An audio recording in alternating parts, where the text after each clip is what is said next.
Hello everyone, this is Shreyas. कलाकार presents can we टॉकच्या आजच्या ह्या एपिसोडमध्ये तुमच्या सगळ्यांचं पुन्हा एकदा परत स्वागत. आज आपल्या एपिसोडमध्ये आपण एका अशा व्यक्तिमत्वाला भेटणार आहोत जी एक मीडिया प्रोफेशनल आहे, जी एक स्टोरी टेलरसुद्धा आहे आणि ह्युमन कनेक्शन्स या माध्यमामध्ये ती बरंच काही काम करते. हा एपिसोड थोडा इंग्लिशमध्ये असणार आहे, तर सबटायटल्स बघायला विसरू नका.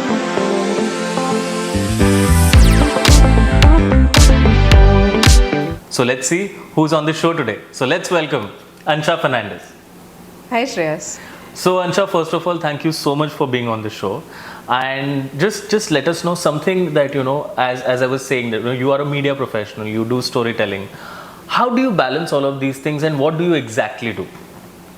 So what do I exactly do? Wow, that's like a very existential question. So I'll start from the beginning. When I started off working as a media professional, for 15 years I was working in Network 80, and 2 years after that I worked in a startup.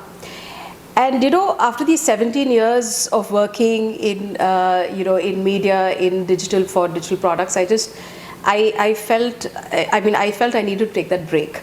I needed a sabbatical, so I took a sabbatical for 4 years. My kids were growing up, and everything was at its peak at that point. So the family life and the career and all of that. So I needed that break. I needed a sabbatical, and I had this feeling that I wasn't doing enough, though I was doing too much. There was going to work in the morning, coming back. There was so much happening with the children, but I just felt something was missing in my life. So those 4 years that I took the break, I took the time to spend time with my children and get rid of the mom guilt, as you can say.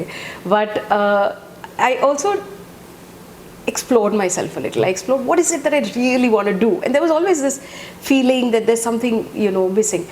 And somewhere it just, I felt, I love working with children, and I've always wanted to. And I said, why not? Why not work with them? But what to do? I mean, what do I do? I had no background in education, nothing. So I thought to myself, probably I could work with storytelling. It's something which sort of just came very naturally to me as a child.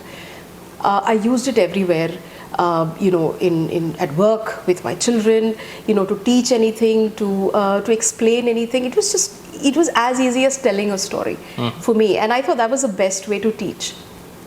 So I sort of designed some courses around for children, to teach them how to speak, to teach them how to write, and I used the medium of storytelling because I thought that's the best way to teach. And storytelling is something, it's part of our DNA. For all humans, we're all born storytellers. Every child will tell you things with such flair, and everything is a beautiful story if you listen to them. And they have the natural body language, and natural, something dies off as we grow up. But I wanted to maintain that in the child, and so I thought, why not tap into that part of it? And I think I explored it also along the way, that it was a beautiful way to teach anything. Okay, and children just absorbed it. They knew how to do it. They could be themselves when they're telling a story. So it was very natural. It was easy. It was just quick.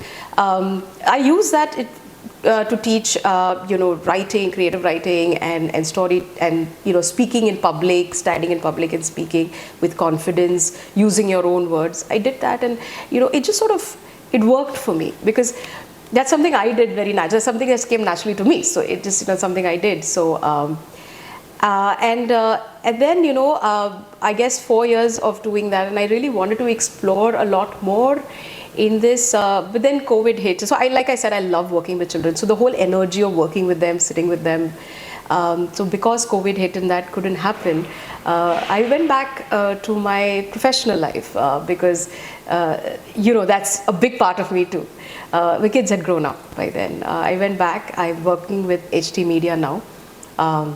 I've always worked with digital products. It's something I enjoy. I love it. Okay, I love working with that. But then there was that part of me which I had explored, and there was this part of me which I really enjoy. And you know what? Both of them, my left and right, gets balanced when I do both. And I realized that I need to do both. That's who I am as a complete person, right?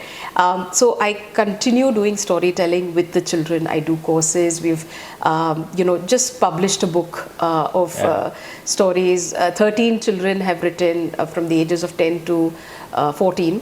they've written stories, it's been published on Amazon, and it's just very fulfilling just to see those children write and explore that whole side of them. I continue doing courses on storytelling. I tell stories to all kinds of people, and and then I continue working also, and I think it's a wonderful balance now. I somehow was imbalanced back then when I was doing only just one thing. It was lopsided. This is what I would say. Unhappy in some way, something wasn't right, but now it's perfect. I mean, I think it's a perfect balance.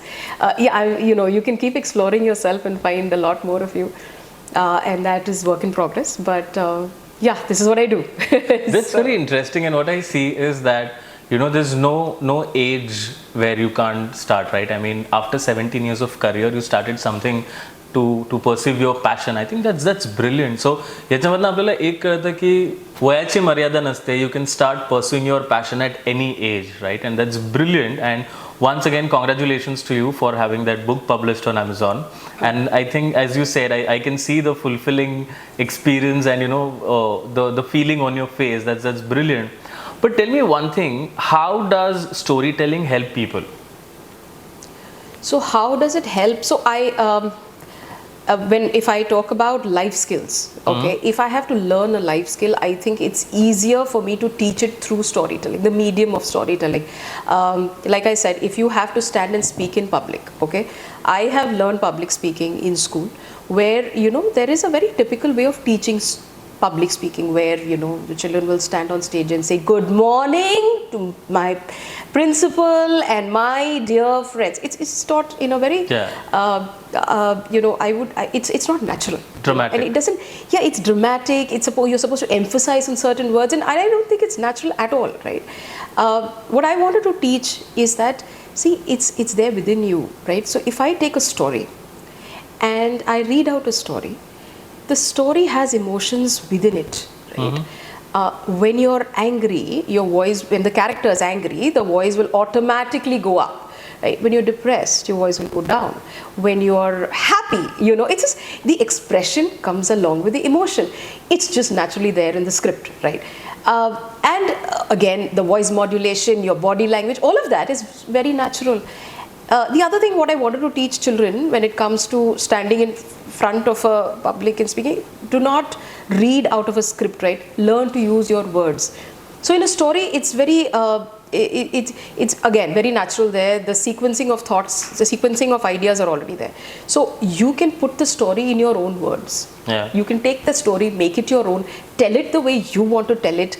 So when you do that, you become more confident and a more natural speaker. Okay, you are adding a lot more to that story, and you can just take. So that was just the premise of how do I teach a person how to speak, stand in front of an audience and sort of just speak. The other thing is, in a story, it's easy to involve the audience, right? It's never, when again, you're a great public speaker, you interact. When you stand on stage, if it's just a monologue, it's very boring, right? Yeah. It's got to be a dialogue with the audience. So in a story, again, you can involve the audience. You can ask them to repeat something and all of that. So that's what I teach the children. But all of it is a natural extension into when you go on stage and you speak. It can be used, all of these techniques can be used, right? So what I taught them is that use stories to learn all of this. And then when you go on stage and you speak in public, it just automatically comes naturally to you. Again, you use your voice, you are natural, you're being yourself. So every child who goes on stage and speaks in their voice. They're not speaking in somebody else's voice or what is told to them or how to sort of use your voice in a different way. They're using their own voice, they're being themselves, they're more comfortable and they're more confident that way.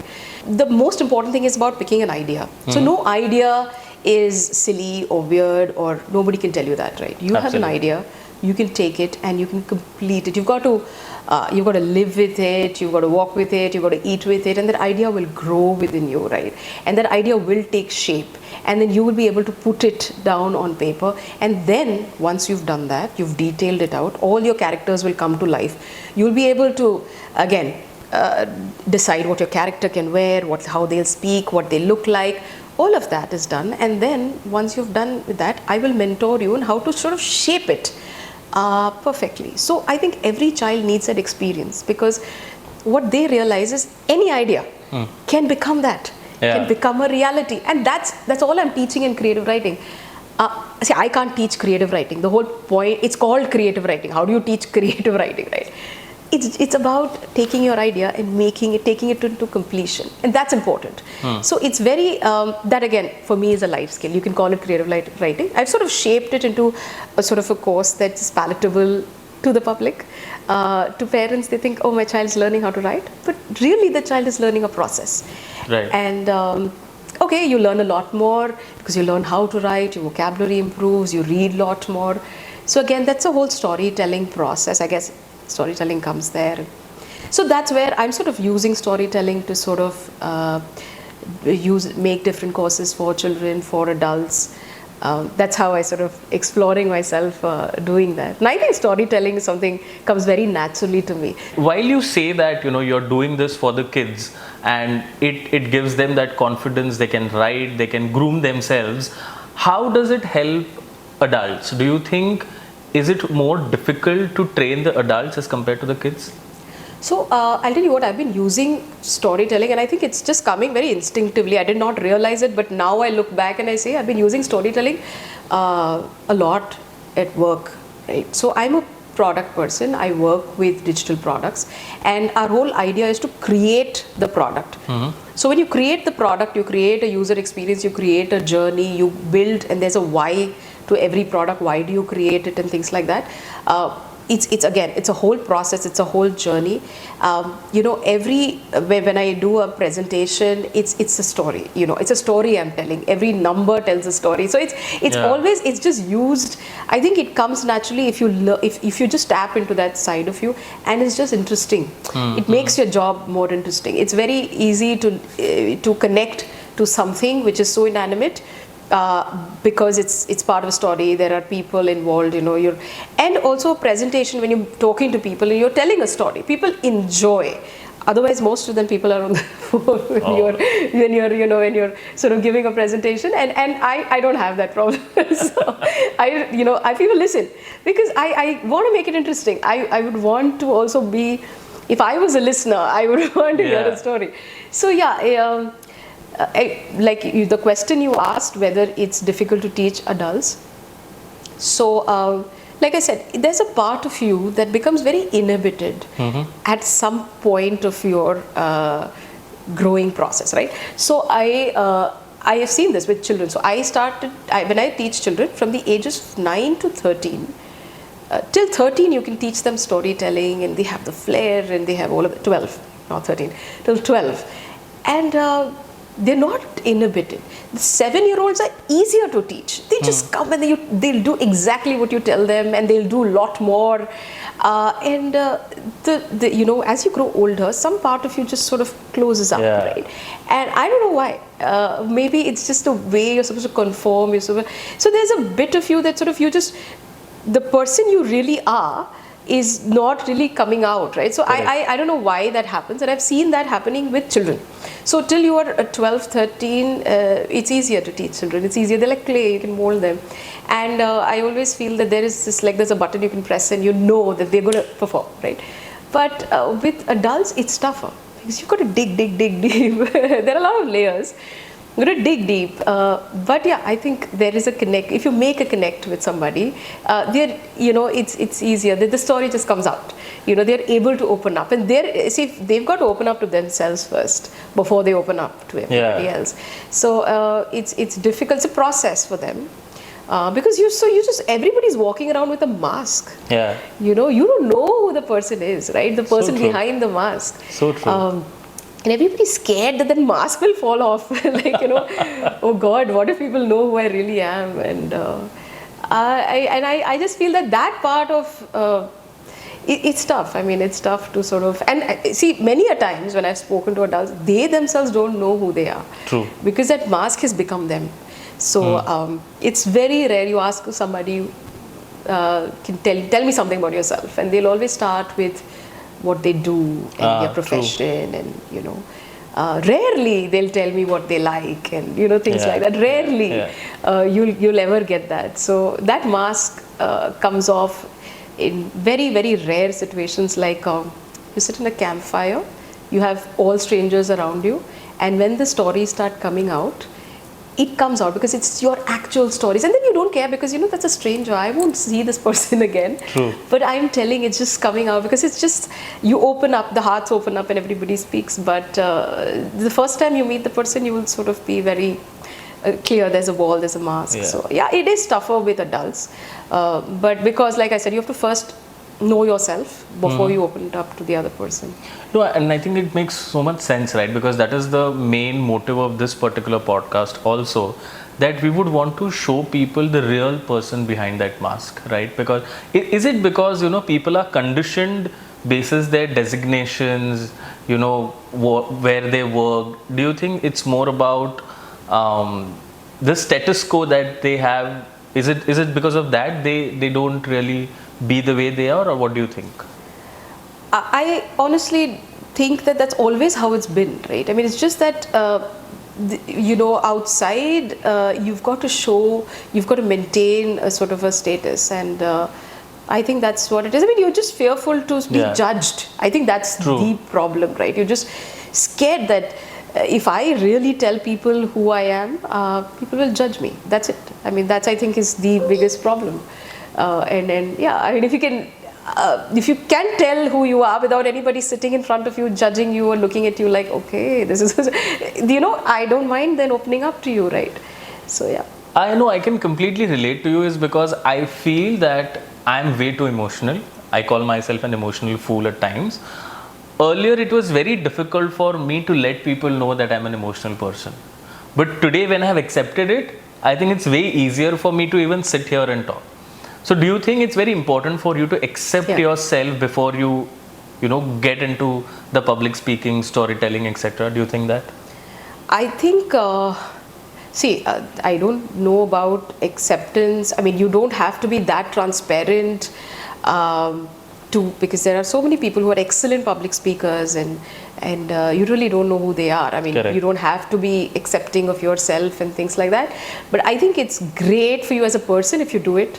I think it just shows, when you stand on stage and when you speak, everybody can tell who's genuine and who's not. Yeah. That's it. I mean, I don't think that, it's not a requirement, a prerequisite that you have to accept yourself to be a public speaker. I don't think so. But it's great if you do it for yourself. And people sort of know it. It's obvious, right? It's just that it shows on your face that. So every child who stands in front of you and speaks, they're transparent. Yeah. It's not about them accepting themselves. They just know that's who they are. They don't have any layers. They don't have anything. Eventually, you sort of, because you build those layers, the child within you is sort of buried.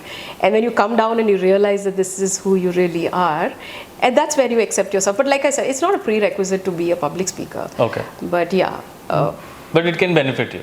It can. So if you accept yourself, you're more accepting of other people. You're more non-judgmental of other people because it's okay for people to have flaws. It's okay for people to be emotional. It's okay. I mean, or men to be emotional. I mean, that's what I guess. Specifically men to be emotional. Yeah. It's okay. What's wrong with that? It's okay. I mean, there's no judgment. There's no mold I'll fit you in, right? I mean, it's Correct. fine. So what? That's who you are. So if it's like there are certain things that make me, and certain things that make you. Correct. So if we could just be that way, it would be great, yeah.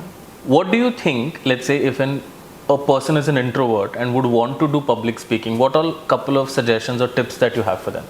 So I'll give an example of, the classes that I do. And I get all kinds of children. And some of them are natural on stage. Right? They have no fear, they're very confident. And then we have kids who are very shy and they're very inhibited, very difficult. They're not inhibited, they're shy. And they're really scared to go on stage. So I'll give you an example. There was this boy in my class, and he would come, and when he'd come to class, he would sit like this. Okay, so his hand was. So I mean, this is a sign of a person who doesn't want to speak, right? He would just sit like this the entire time. So he had the biggest problem was that he would stutter, and that is where he had lost his confidence.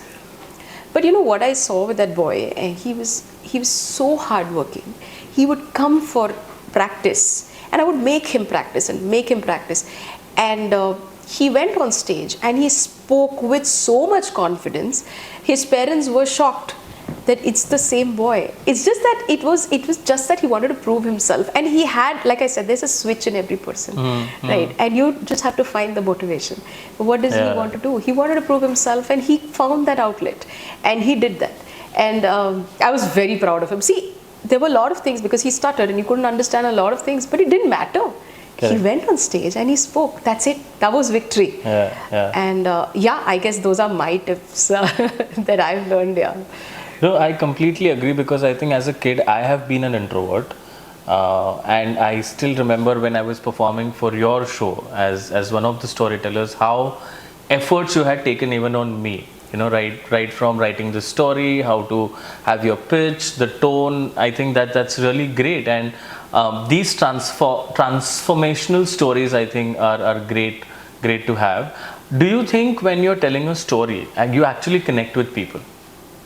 Yeah. So you, if you're telling your own story, I mean, you're asking about a fictional story or your own overall story, I mean, as a storyteller, if I'm just standing in front of my audience, do you think that I think you know, there are times where you tell a story, and so there, I always believe there are two types of stories: one that make you laugh, and the other that make you think, right? So with both of them, you sort of you connect with every character, and there is, you know, you take that character home. Even with people, they take the character home. There are certain stories that I still remember, I've read as a child, and I still remember them, because I feel that sort of makes me understand human emotions, right? Just emotions in particular. Also perspectives, right? Everybody has their way. There's a way people sort of behave. There's a reason why people behave in a particular way. You understand. You become, I think, less judgmental when you read so much, and you know, you listen to stories. And I feel, you also understand it from somebody's perspective. So I guess, you know, I definitely do. So I'll tell you one story which I read as a child. It is a true story, and it was part of this book, The Chicken Soup for the Soul. So I still remember that story. It's a very heartwarming story, and it stayed with me till now, and I tell the story very often. So this story is about a girl who had just given birth to a baby, and her mom had come to visit her, and her mother was looking at the baby and saying, "Oh, look at her, yeah, she looks so pretty. She looks just like your dad. See her eyes, it's blue, and her hair, you know, it's red. Look at her, she just looks same, nah? She looks exactly like your dad." And this girl looks up at her mother and says, "But mama, I'm adopted, na? How is it possible?" And the mother, you know, she looks at her daughter and says, "Oh, I always forget." That's my story. Ansha, on that note, you know, as we're talking about that stories connect people, you know, there's one particular aspect as a personality or as a human that you do is human connections, right? Switching the gears a little, what is it? I mean, you know, for the layman who's watching our podcast, what is human connections actually all about? So I will answer this with an incident that sort of happened with me, and that's where this whole journey started for me. So, like I said, I was doing storytelling for kids, and I had designed these courses and all of that, and I got a call from the college to do a workshop for teenagers, and I said, "Great, let me do this." I designed the workshop. And with teenagers, you do a completely different kind of workshop, and it was they wanted to write their own story, write a story, a fictional story, and tell it. So I sort of helped them write, and then they sort of had to speak in public. So we had around 5 or 6 performers, and there was this one girl who had written the story. She sent it to me. It was around 3 pages long. And I read the story, and I told her, "Okay, let's practice now." And she would just take it and read it like a newsreader. She was just reading it, and it's a lovely story. But she was not. There was no emotion. There was nothing. And I was like, "Come on, can you just read. I mean, and it was a story about a young child, a young girl who was learning swimming, and she was molested by her swimming instructor. And ever since, she felt she didn't, she was very scared and all of that. So that was the story. And I was like, you've got to put an emotion to it. I mean, you've written the story, you've got to write, you've got to. And then she said, and then she sent me a message, I don't think I'll perform.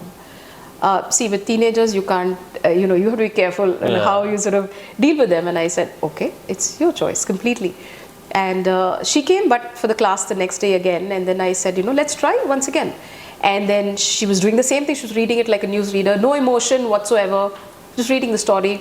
And I said, you've got to narrate it. Yeah? It's not sort of giving me, you're not going to connect with the audience this way. And she was, and what she would do is she would wait for everybody to finish. And then she would reluctantly come up, and by then people had left the class and all of that. So I said, okay, fine. And then before the last day, I told her, listen, I would love you to perform, because it could be a healing process. And she said, it's not my story.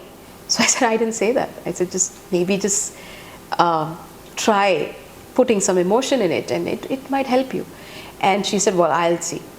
On the day of the performance, we had an auditorium, there were around 300 kids, everybody had come, and she came in, and I said, you'll be performing? She said, I don't know. So, okay. She sat over there, all kids finished, and then she got up, and I said, you are performing? And she said, yes. She went on stage, she started reading.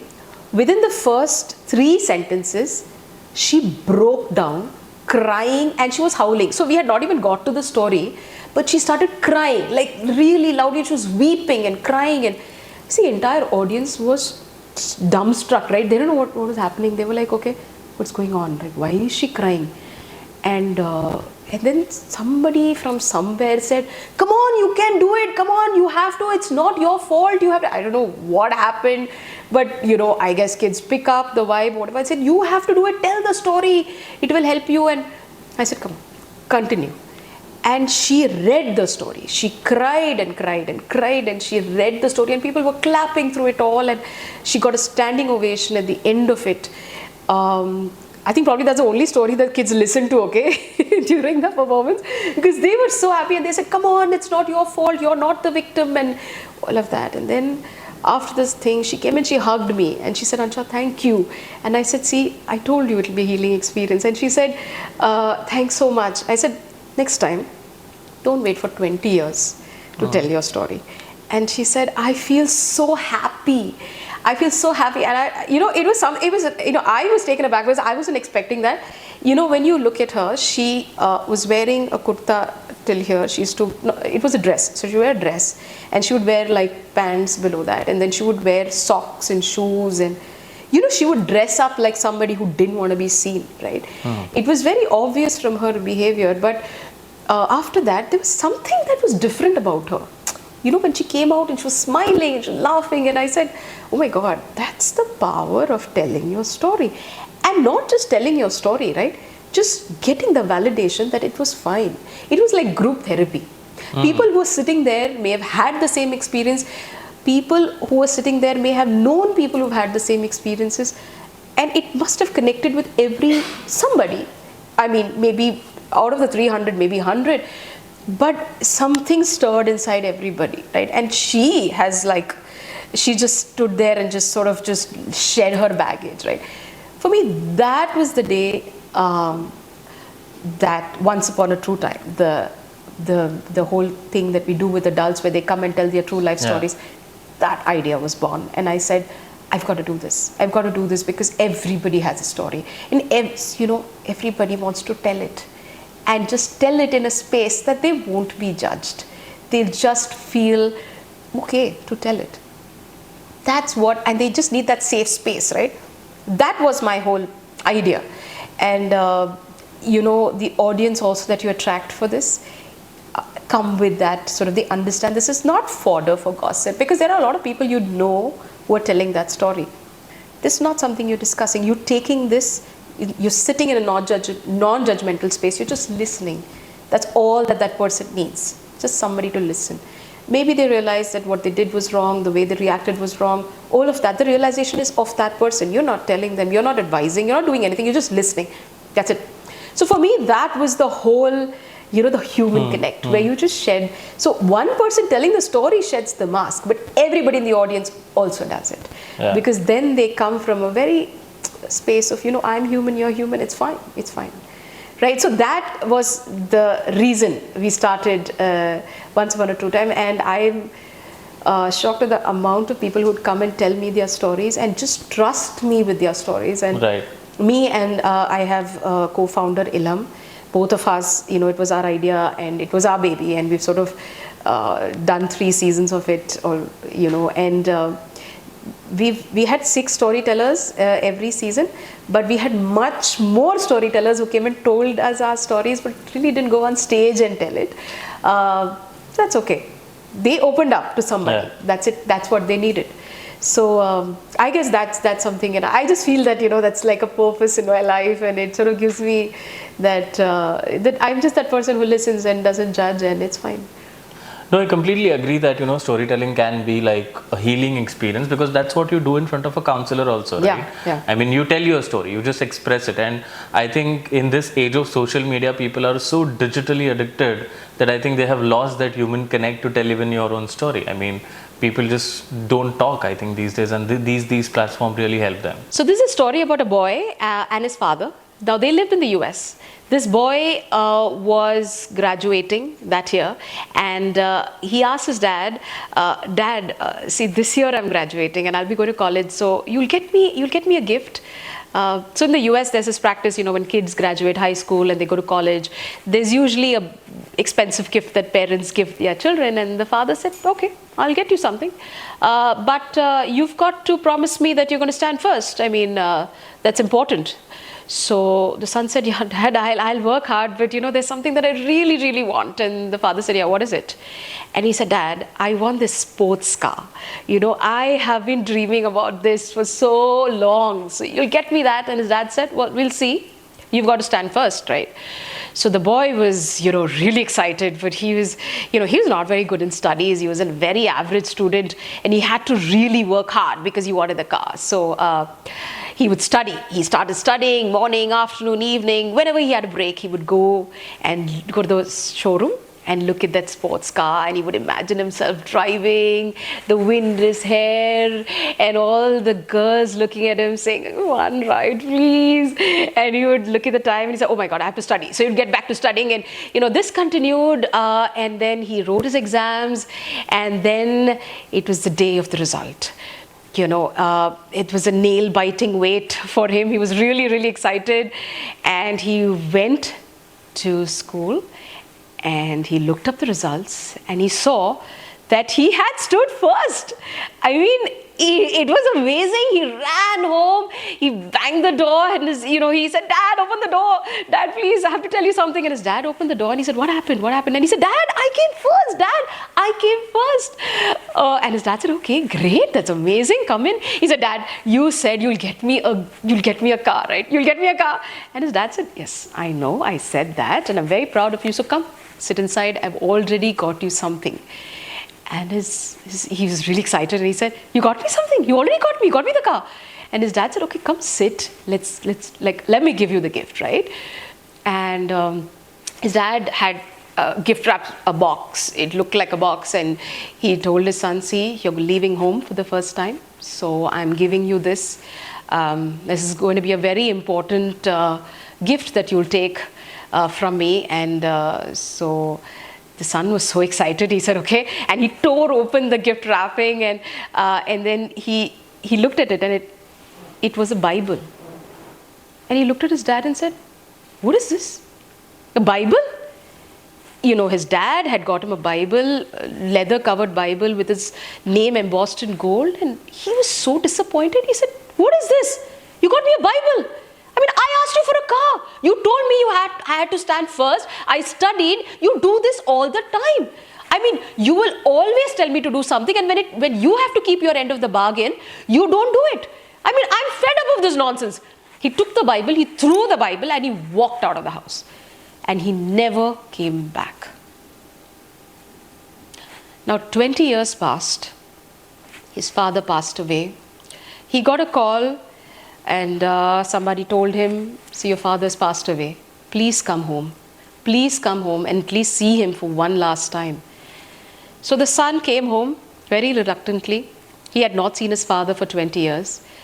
He entered the house. He seen all his relatives and, giving him very judgmental looks. So he didn't want to stay in the house. He walked out of the house. He went into the garage.